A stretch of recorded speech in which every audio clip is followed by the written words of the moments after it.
যে ৭১-এর মুক্তিযুদ্ধ নিয়ে আসলে ইসলামী ছাত্র আন্দোলনের বক্তব্য কি? প্রথমেই শ্রদ্ধাভরে স্মরণ করছি ১৯৭১ সালে যারা মুক্তিযুদ্ধে শহীদ হয়েছে সকল শহীদদের প্রতি।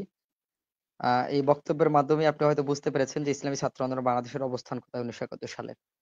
১৯৭১ সালে ইসলামী আন্দোলন বাংলাদেশের যে প্রাণকেন্দ্র চরমোনাইতে মুক্তিযুদ্ধের ঘাঁটি ছিল। এটা কেউ অস্বীকার করতে পারবে না। প্লাস হলো ওখানে সবাইকে আপনারা জিজ্ঞেস করতে পারেন, বলবে ইনশাআল্লাহ।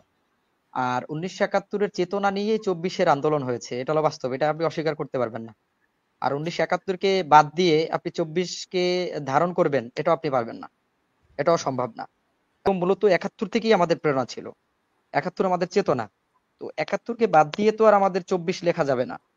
হুম, হুম। ২৪ এর আন্দোলন তো আর ৭১ কে বাদ দিয়ে দেওয়া সম্ভব না। এর জন্য ইসলামী আন্দোলন বাংলাদেশ সবসময় ১৯৭১ সালের মুক্তিযুদ্ধে যারা শহীদ হয়েছে শহীদদেরকেও স্মরণ করে, তাদেরকে শ্রদ্ধা করে এবং যারা মুক্তিযুদ্ধে অংশগ্রহণ করেছে যে সকল মুক্তিযোদ্ধারা তাদেরকেও আমরা সম্মান এবং শ্রদ্ধা করি। তাদেরকে আমরা ধারণ করি এবং লালন করি। কিন্তু ভুয়া মুক্তিযোদ্ধাদেরকে না। যারা আওয়ামী লীগের আমলে নতুন ভুয়া মুক্তিযুদ্ধ হয়েছে তাদেরকে আমরা দৃঢ়ভাবে ঘৃণা করি।